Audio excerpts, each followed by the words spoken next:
Hello, কেমন আছেন সবাই? আশা করছি সবাই ভালো আছেন এবং সুস্থ আছেন। অনেক দিন পর চলে আসলাম আপনাদের জন্য একটি নতুন ব্লগ নিয়ে। তো আশা করছি পুরো ভিডিওটা আপনারা দেখবেন প্রথম থেকে। ঈদের দিন সকালবেলায় খাওয়ার জন্য আর কি যে সেমাইগুলো আমি নর্মালি ঈদের আগের দিন রাতেই সব রান্না করে রাখি।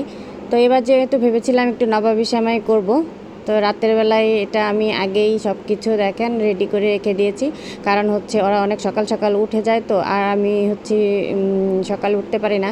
তো আগেই রেডি করে রাখলে ওরা সকালের নাস্তাটা করে ফেলে, তো আমার আর টেনশন থাকে না। যার জন্য ঈদের আগের দিন রাতেই আমি সব কিছু রেডি করে একদম ওদের জন্য রেখে দিয়েছি, যাতে সকালে ঘুম থেকে উঠে ওরা খেতে পারে। তো এখানে দেখেন এই যে নবাবী সেমাই রেডি হয়ে গেছে আমার। তারপরে আছে হচ্ছে জর্দা সেমাই বা যে শুকনো সেমাই যেটা বলে। তারপরে আছে লাচ্ছা সেমাই দুধের ভেজানো, আর এখানে আছে নুডলস। তো সকালের নাস্তা তো এখানে সব রেডি। তো সব কিছু রেডি করে রেখে, আর নুডলসটা অবশ্য আমি পরের দিন সকালবেলায় করেছি, এই ভিডিওটা সকালবেলার, যার জন্য নুডলসটা গরম গরম সকালে করে দিয়েছি। তো সব কিছু করে সকালবেলা নাস্তা তো শেষ হয়ে গেছে। নাস্তা করে আরিন চলে গেছে ওর ফ্রেন্ডের বাসায় দাওয়াত খেতে। তো আমরা এখন দুপুরের খাবারের জন্য রেডি করতেছি সব। আর আজকে হচ্ছে ঈদের দিন দুপুরবেলায় রান্না করব কাচ্চি বিরিয়ানি মাটন দিয়ে।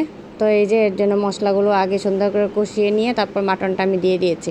তো আজকে আমাদের দুপুরের মেনু হচ্ছে কাচ্চি বিরিয়ানি, তারপরে হচ্ছে চিকেন রোস্ট। তো আরিন নেই, আমরা তিনজনই দুপুরবেলায়, তো তিনজনেই আমরা দুপুরে খাবো, আরিন পরে বিকেলে এসে খাবে।